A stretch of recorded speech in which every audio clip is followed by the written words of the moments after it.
Fresh petition है, 25 दिन बाद लिस्ट हो रही है। I would required 5 minutes to explain my case. Kindly grant me. What is the relief? Sir SIT inquiry मांगी है, मैटर इज सेंसिटिव इसीलिए। And police, Inquiry in respect. What is your complaint? Sir मेरा complaint ये है कि police officers ने जो मेरी 10 पिटीशंस पेंडिंग है हाई कोर्ट में, जिसमें डिफरेंट पुलिस स्टेशंस इन्वॉल्व है, उसमें फॉल्स केसेस इम्प्लीकेट किए, मुझे इम्प्लीकेट किया गया है, उसके संबंध में पेंडिंग थी। 2 चीफ जस्टिस के सामने पेंडिंग थी। case that day you informed उससे that you were retained in a bailable offence case. You were या that was the case pending. yes. और वो And petition in this case, what is the in this what case is your allegation is complaint? This that कि sir वो वाला case जो 28 मार्च को listed था, उससे 4 दिन पहले 24 मार्च को मेरे खिलाफ एक FIR होती है। 25 को मुझे अरेस्ट कर लिया जाता है, कस्टडी में ले लिया जाता है, और उसके बाद मुझ पर NSA भी लगाई जाती है, being in the jail. Central government NSA को रिवोक कर देती है, क्लियरली राइटिंग कि there was no legal ground to invoke NSA। और जो FIR रजिस्टर्ड हुई 24 मार्च को वरकुआ थाने में, उसमें कुछ ऐसे सस्पिशन पॉइंट्स, कुछ ऐसे दस्तावेज निकल के आए जिससे प्रूव हो रहा है कि पुलिस ने कॉन्स्पिरेसी करके मेरे खिलाफ FIR की है। और उसमें इंदौर के पुलिस कमिश्नर का क्लियरली नाम आया है। और इंदौर के पुलिस कमिश्नर की मैंने 10 मार्च को ही कंप्लेंट की थी चीफ मिनिस्टर महोदय को। और 164 के कथन में जो फरियादी हैं, उन्होंने क्लियर बोला है कि पुलिस कमिश्नर महोदय ने आदेशित किया है FIR करना वरकुआ थाने का, 164 में लिखा है। लेकिन अगर साहब FIR देखेंगे, मैंने चार्जशीट लगाई है, FIR जो है वो आवेदन पे रजिस्टर्ड है और आवेदन थाना प्रभारी महोदय को संबोधन है। Who has lodged the FIR against you? Sir I don't know that person, I have never met that person. The person is some Vijay son of Ramesh Rathore, Vijay Rathore son of Ramesh Rathore. Sir जहां तक मुझे पता चला, ये एक सब्जी बेचने वाला है सर, और न मैं इससे कभी मिला हूं, न मैंने इसको कभी देखा है आज तक। Read your FIR relief. Relief ये है 13, what relief you want? Sir, relief ये है कि इसमें क्योंकि क्लास 1 ऑफिसर्स इन्वॉल्व है स्टेट के, commissioner of police IG rank के अधिकारी हैं, DM जिन्होंने NSA लगाया था वो भी क्लास 1 रैंक के अधिकारी हैं। उनके खिलाफ इन्वेस्टिगेशन करेगा कौन सर? ऐसी घटिया टाइप की इन्वेस्टिगेशन रिपोर्ट उन्होंने फाइल करी है नीचे चार्जशीट, जिसमें 10 साल की सजा है 384 389 में। एक आई विटनेस है, वो भी इंडिपेंडेंट नहीं है सर, वो भी कंप्लेनेंट का दोस्त है। Yeah, what report has been registered against you? 384 389 sir, blackmailing की रिपोर्ट डाली है मेरे खिलाफ। And sir the point is कि FIR जो रजिस्टर्ड होती है वो बिना प्रिलिमिनरी इन्वेस्टिगेशन के मेरे खिलाफ रजिस्टर्ड हो जाती है 24 मार्च को। 28 मार्च को इतने इंपॉर्टेंट मैटर की कोर्ट में हियरिंग थी, 25 को ही मुझे अरेस्ट कर लिया जाता है। At what time sir? 2:30 in the afternoon. 3:15 पे अरेस्ट रिकॉर्ड करते हैं, 4:30 पे मुझे कोर्ट में प्रेजेंट करते हैं, 5 o'clock में मुझे जेल में डाल देते हैं। This is different matter या from those matters. हाँ, उसको दबाने के लिए मेरे खिलाफ एक नई FIR की। बेसिकली कंटेम्प्ट का भी मामला बनता है। मैंने एडवोकेट जनरल साहब को लिखा है कि कंटेम्प्ट मूव करें। FIR is on record. Yes sir, पूरी चार्जशीट लगाई है मैंने। Where is FIR? Sir chargesheet is on Yes. Page number 22।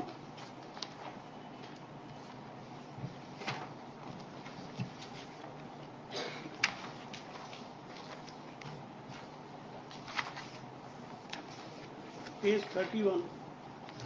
Yes sir. Contents. Content sir. Shall I read? Yes. फरियादी विजय पिता रमेश राठौर, उम्र 33 साल, निवासी बियावानी, ने एक लेखी आवेदन पत्र थाना प्रभारी महोदय को पेश किया, जिसका मजमून निम्न है। श्रीमान थाना प्रभारी महोदय, वरकुआ इंदौर, विषय अवैध रूप से पैसा लेने और पैसा मांगने बाबत। महोदय, थाना प्रभारी महोदय से निवेदन है कि मैं विजय पिता रमेश निवासी बियाबानी इंदौर को मनीष माटा द्वारा अवैध रूप से पैसा लेने और ज्यादा पैसा मांगने के लिए दबाव बनाया जा रहा है। मनीष माटा अपने आप को पत्रकार बताता है और बोलता है कि तू गांजा और दारू बेचता है। श्रीमान, मैं इस तरह का कोई काम नहीं करता हूं। मैं कोर्ट में तारीख पर कुछ दिन पूर्व गया था sir. This point to be noted, इनके ऊपर खुद के ऊपर एक केस भी चल रहा है। मैं मनीष माटा अपने आप को पत्रकार बताता है, बोलता है कि तू गांजा और दारू बेचता है। श्रीमान, मैं इस तरह का कोई काम नहीं करता हूं। मैं कोर्ट में तारीख पर कुछ दिन पूर्व गया था। उस वक्त मनीष माटा ने, पत्रकार ब्रैकेट में लिखा सर, ने मुझसे 2000 रुपये मांगे जो मैंने दे दिए, किंतु अभी 15 दिन पूर्व फिर मुझे राधा स्वामी सत्संग खंडवा रोड के पास मिला और बोला कि 8000 रुपये और लगेंगे, नहीं तो तेरे बारे में छापना शुरू कर दूंगा। मेरे द्वारा घटना घर पर बताई गई। श्रीमान उक्त झूठे पत्रकार से मेरा पीछा छुड़ाया जाए, आए दिन मुझे ब्लैकमेल करता है। अभी 5 दिन पूर्व डीएवीबी यूनिवर्सिटी के पास मिला और बोला कि मुझे कहीं से भी एसी फाइनेंस करा के दे, नहीं तो मैं तेरे बारे में पेपर में झूठा झूठा छाप कर तेरे खिलाफ रिपोर्ट करा दूंगा। तो वो बोला कि मेरे ऊपर भी पहले से कई मुकदमे दर्ज है, मैं पुलिस से डरता नहीं हूँ, मेरे वरिष्ठ पुलिस अधिकारियों से काफी अच्छे संबंध है। श्रीमान मुझे ब्लैकमेलिंग कर रहा है, सख्त कानूनी कार्रवाई की जाए, यही निवेदन है सर। यहाँ पे देखिए आप कंटेंट एक्चुअली नहीं सर, नॉन बेलेबल है। 389 इसमें से। यस सर, मैं 48 दिन कस्टडी में रहा sir. No, you have been granted bail in this crime by High Court sir. By High Court. Yes sir. Sir bail मिलने में इतनी परेशानी हुई क्योंकि एनएसए लगा दिया था उन्होंने, और बाद में सेंट्रल गवर्नमेंट बीच में आता है और बोलता है कि कोई ग्राउंड ही नहीं थे एनएसए के। डीएम की तो कॉम्पिटेंसी पूरी तरीके से चैलेंज हो चुकी है सर। मैंने सेंट्रल गवर्नमेंट को order This is from Indore. My lord, may kindly Case is consider. registered at Indore. Yes, my lord. No, my lord, may kindly consider looking to the contents which has been read by the petitioner. Yes.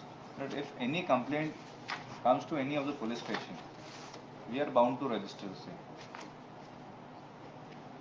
Sir इनकी ये जो बाकी जितनी भी चीजें हैं sir, nothing is on record. Sir, it is like making allegation on any officer, in any manner, without there being even a single document or iota of evidence Sir, to show that anyhow these people are involved. Sir, document My lord, is if such kind of allegations are allowed to be continued, my lord, with due respect.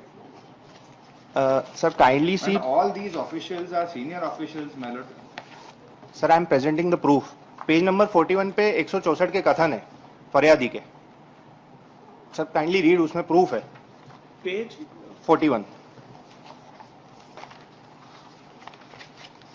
It is a statement under section 164. Yes. Sir पहला paragraph देखें, ये complainant का विजय पिता रमेश राठौर का। ये नहीं लिखा है जो आप बताना चाह रहे हैं। सर 2 मिनट बोलने तो दीजिए। सर अंडरलाइन करा हुआ है मैंने। आयुक्त के पास गया, उन्होंने बताया। हाँ, मैं श्रीमान आयुक्त के पास गया और बताया कि मनीष मुझे ब्लैकमेल करता है। Now the FIR is registered on the application which is addressed to the SHO.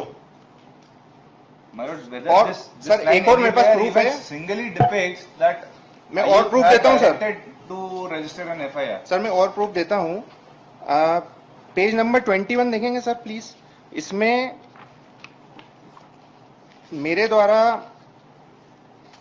3 से 4 बड़े सीनियर ऑफिसर्स हैं इंदौर के, इनकी कंप्लेंट खुद पुलिस कमिश्नर को मैंने सौंपी है। आयुक्त के बारे में अगर आप ये बात कर रहे हैं तो the 2 names which have been taken in the writ petition, मतलब दे आर नॉट आयुक्त। आप खुद क्या स्टेटमेंट बोल रहे हैं सर और लिख क्या रहे हैं? Sir page number 2 names are mala fide of senior officials, none of these persons are आयुक्त और कमिश्नर मेलोड। सर मैं एक प्रूफ ये भी देता हूं कि मुझे मेरे वेलविशर ने, किसी पुलिस के वेलविशर ने मुझे ये बताया कि डिप्टी कमिश्नर साहब खुद आए थे थाने और उन्होंने रिपोर्ट लिखाई कंप्यूटर पे बैठ के और बोला बाद में साइन करा लेना। सर इसको कोरोबरेट करने के लिए मेरी मदर ने मेरे कस्टडी में रहते हुए आरटीआई एप्लीकेशन लगाई थाने में कि हमको सीसीटीवी फुटेज दो, तो दे नहीं रहे। सर क्या लिख रहे हैं कि संरक्षण अवधि से बाहर हो गया डेटा, लेकिन टाइम में लिख रहे हैं कि कितने संरक्षण अवधि का डेटा है। लेकिन सर मेरे पास 2016 की पेपर कटिंग पड़ी है दैनिक भास्कर की, जो मैंने लगाई हुई है, जिसमें तत्कालीन डीआईजी ने बोला कि 30 दिन संरक्षण अवधि रहती है। Chargesheet has been filed, he has himself filed the copy of the same. Sir chargesheet file की गई है। मेरा ये कहना है कि जो उन्होंने 2 डेट्स बताई है फरियादी ने कि फलाना उस जगह पे मिला, इन्वेस्टिगेशन तो कोर्ट में है। इन्वेस्टिगेशन कंप्लीट हो गया। Sir I am demanding further investigation through an SIT. Make a prayer to the court. It's now pending with me. Sir further investigation का प्रेयर मजिस्ट्रेट कोर्ट में लग सकता है 173(8) में, बट एसआईटी का पावर नहीं है ना सर मजिस्ट्रेट कोर्ट को। That is power with the government. Institution of investigating committee. Sir Magistrate himself can make an inquiry. He has got the power under the. आप डायरेक्शन करते हैं sir trial court को SIT करने का, तो मैं उधर चले जाऊंगा, मुझे कोई प्रॉब्लम नहीं है। श्री मनीष माटा। सर मैंने कंपनसेशन भी मांगा है इलीगल कस्टडी का, इसमें एक रिलीफ वो भी है। नहीं है सर, है इसमें पेयर कंपनसेशन का। पर ये पैरा 8 7.2 में मांगा है सर कंपनसेशन। उसके लिए आपको प्रूव करना पड़ेगा अभी। सर एनएसए के लिए मांगा है सर। एनएसए तो सेंट्रल गवर्नमेंट ने ऑलरेडी रिवोक कर दिया, मैंने सेंट्रल गवर्नमेंट का ऑर्डर लिखा, तभी तो मुझे छोड़ा सर उन्होंने। सेंट्रल गवर्नमेंट ने क्लियर लिखा है, सब्सटेंशियल सीआरपीसी में ऑलरेडी प्रोसीजर है, एनएसए लगाने का कोई वो नहीं था। वो क्लब कर दिया आपने, उसको अलग से आपको लिबर्टी दे देते हैं, वो अलग से लगाइए। सर मेरा ये उसकी अथॉरिटीज अलग होती हैं, कलेक्टर पास करता है। ये इसमें ना तो कलेक्टर पार्टी है ना कुछ है। सर होम सेक्रेटरी पार्टी है ना सर? अरे होम सेक्रेटरी कौन पास करता है भाई? सर अभी 3 दिन पहले सर एक पिटीशन आपके यहाँ लगी थी, उसमें कलेक्टर था, आप बोले कि कलेक्टर को वो पार्टी में आपने बनाओ, होम थ्रू सेक्रेटरी को बनाओ। अब मैंने इसमें होम कलेक्टर- सेक्रेटरी बनाई है तो मुझे बोल रहे कलेक्टर को बनाई, मैं कहाँ जाऊँ सर, मुझे बताइए आप। State is not made party through collector. Collector may be made independently party. State is made party through secretary. Only in the civil suits, state is made party through collector. Sir मेरा एक निवेदन ये है, Since you are appearing in person, we are not adopting technical approach. We are giving you liberty, make a separate cause of action. This is separate. You are claiming compensation for your detention in the NSA. Different authorities are there. We will give you liberty for that relief. Sir- But so far the questioning of the charge sheet, investigation and charge sheet case is concerned, this can't be done in the writ petition. Sir SIT का power magistrate court को नहीं है sir, it is high court We को will take, magistrate himself can make it. Sir Okay, अगर so आप Manish- direction दे दें तो मुझे मैं वहाँ Yes, अप्रोच कर लूँ। not a petitioner in person, Sri Aditya Garg, government advocate for